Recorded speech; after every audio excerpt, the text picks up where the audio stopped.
All right, so first things first, low back pain. What we're gonna do first is check for what's called directional preference. So everybody out there, starting with me right now, I want you to do two things. We're gonna get in all fours. Actually, go ahead and stand, we'll do it standing. And I want you to, from neutral, reach down and touch your toes. Or forward flexion. I want you to note whether that feels good, bad, or no different. Okay? So flexion, good, bad, or no different. Then you're going to go to extension.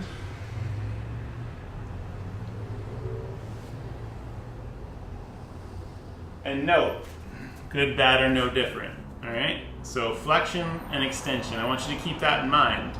If both of them hurt, you can disregard pretty much everything I say going forward as far as group A or group B.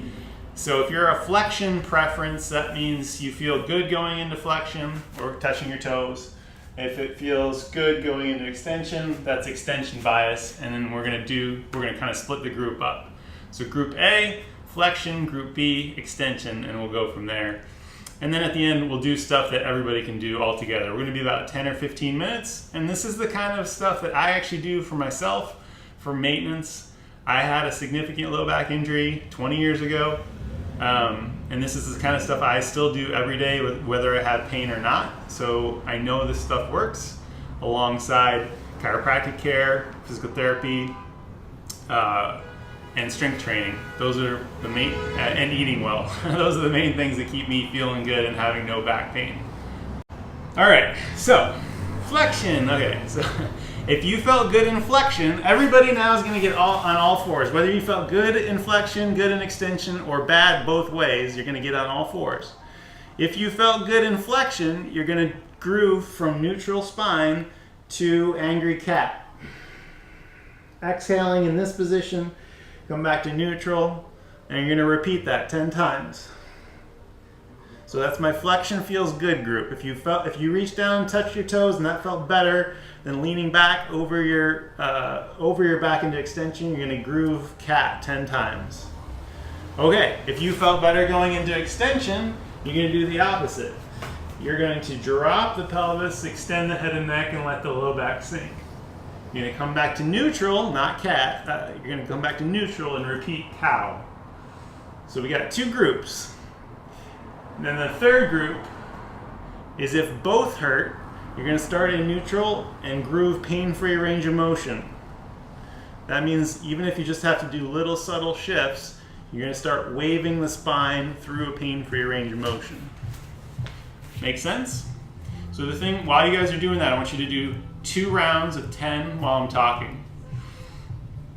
The thing about low back pain and really pain in general is a lot of what we feel is an overreaction by the body and the nervous system, and we want to try to create movement around those problems that feels good and safe to the body.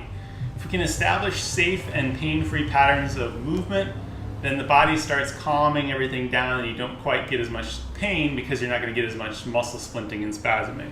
Next up for my flexion group, so group A, it felt good touching your toes.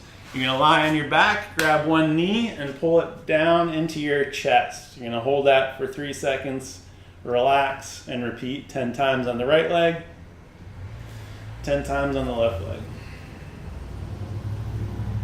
So that's my flexion group.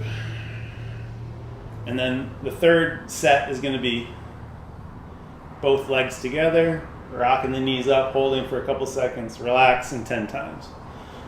It's my flexion group. If you're an extension person, you're going to turn over and you're going to do Mackenzie presses just to there, just nice and easy, squeezing the butt, keeping the pelvis on the ground, and ever so slightly getting a little bit more each time until you can get your arms fully extended and hold there.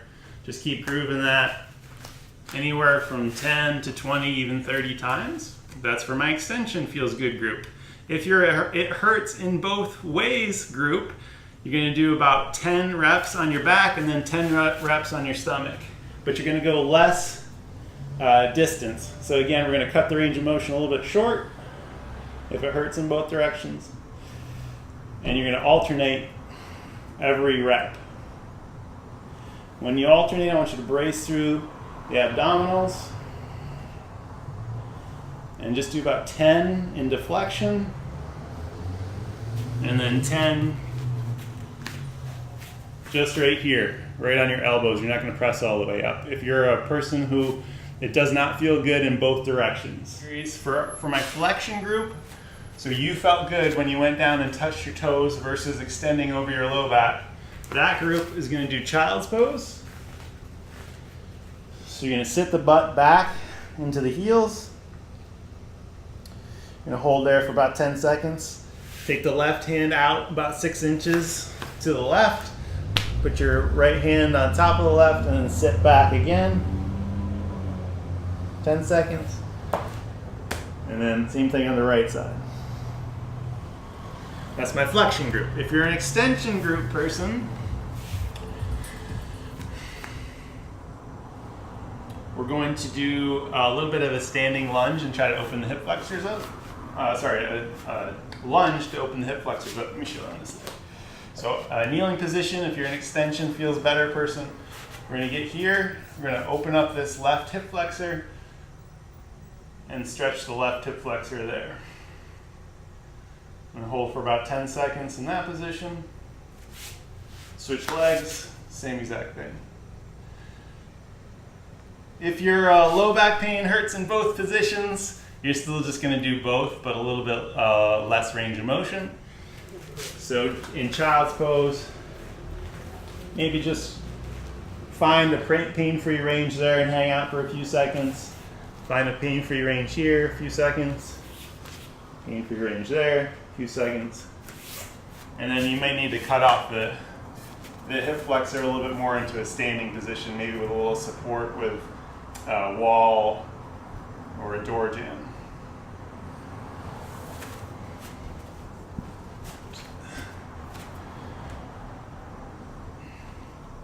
So the goal of those ones is to try to open up the hip flexors, which will help deload that low back. Okay, so that's the end of Group A, Group B. We're going to do some activation and strengthening work to try to get our core firing properly. When we say core, it's a garbage can term for everything that supports our spine. So, as you're finishing up that component, we're going to get onto our backs. We're going to do glute bridge, dead bug, cross crawl, and then some breathing, and that'll be it for today. And this is a typical 10 to 15 minute flow session that I do for myself, I'd say at least 2 days a week, sometimes 3 days a week, to prevent low back pain from coming back. All right, so here we go, on our backs. Feet flat on the floor, hands flat next to our bodies.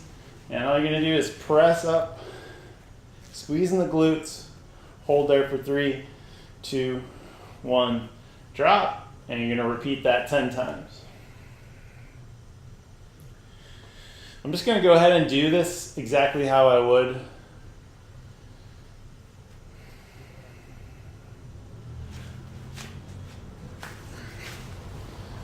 As if I was doing them here. Can't tell if I'm in the frame or not because this iPad's like on 20-second delay. Okay, good, we're still in there. All right, so finishing up here, 8,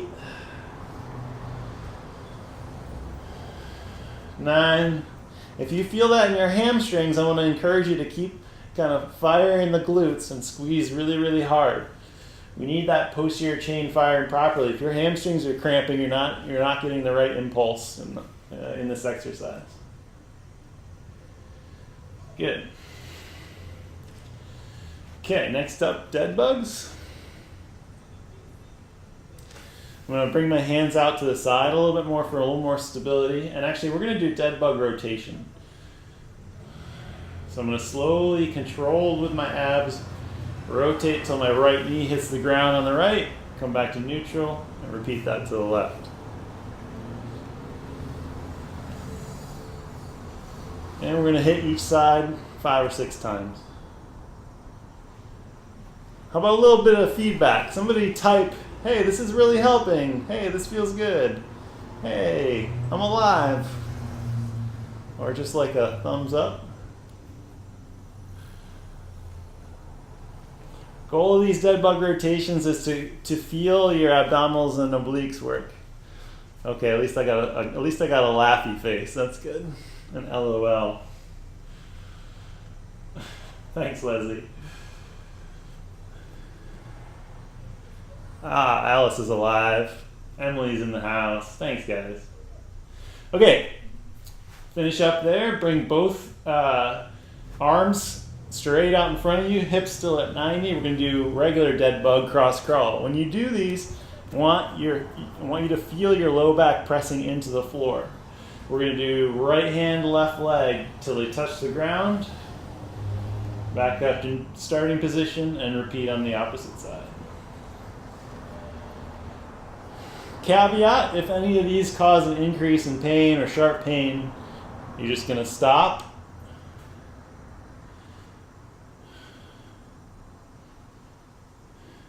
Find a pain-free position and start thinking about your breath and your breathing.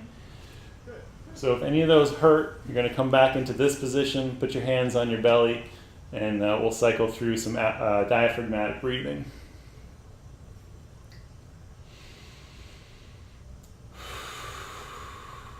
When you do these breaths, same thing, especially throughout, I want you to try to feel your low back pressing into the floor. If you have to, put your hand back there so you can feel it.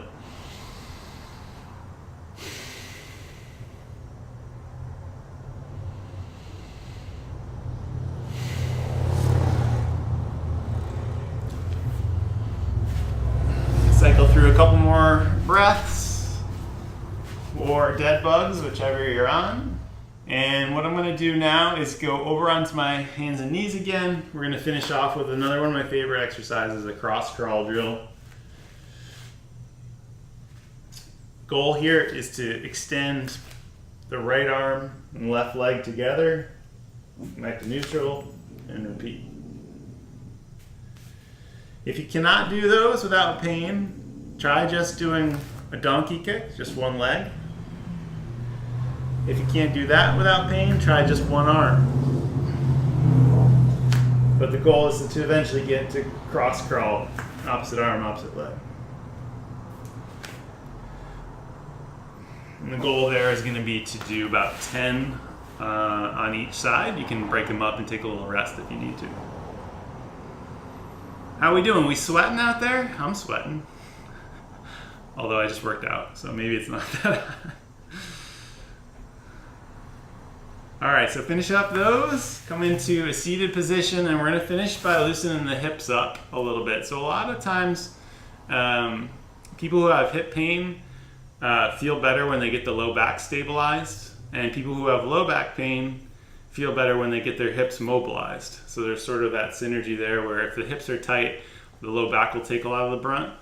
If the low back is malfunctioning and weak, then the hips will take a lot of the brunt of the force. So we're actually going to finish here with just some ground drills.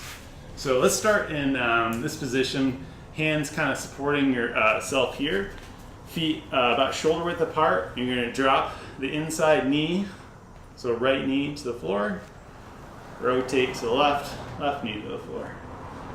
Are we going to come mobilize? Loop up. And you only have to hold there for about a second. These are not super long. This is a variation of a ground fighting drill warm-up.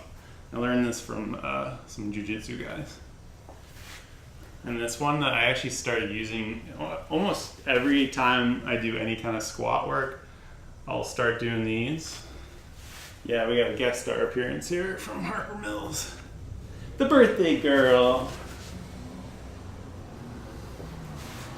And if you feel tight when you go this way into that left hip, you can hold there for a little bit and just kind of lean in to that hip a little bit.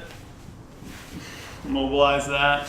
And then same thing on the right side. So for me personally, when I do this, I feel my right piriformis and external hip rotators a little bit tight.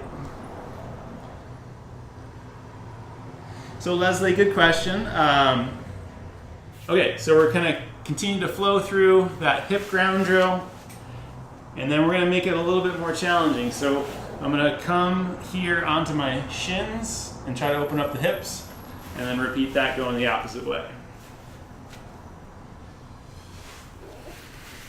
But Leslie, the longer answer is this is something I've been doing for years now, variations of these exercises, because I had a significant back injury when I was in my 20s.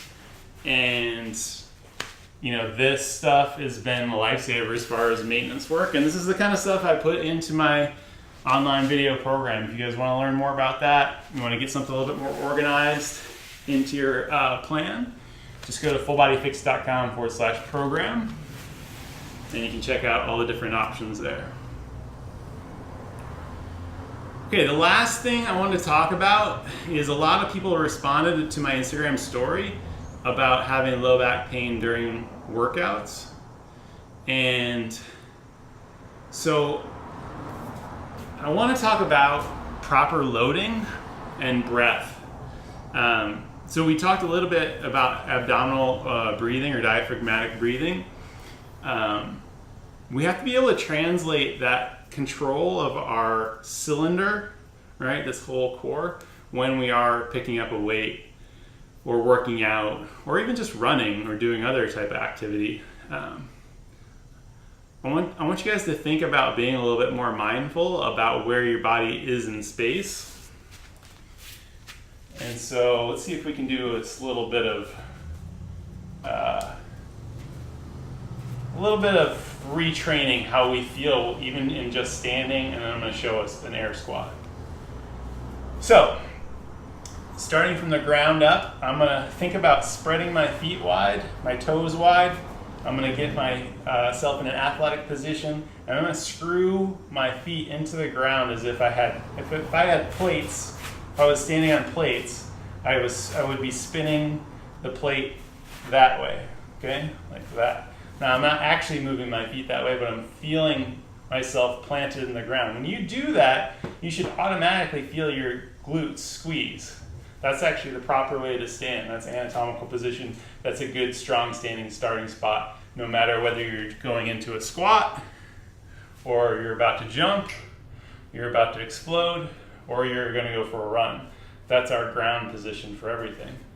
And so then when we're translating into something like an air squat, you should be able to just drop down in there without losing integrity of our midline. So let me show that from the side.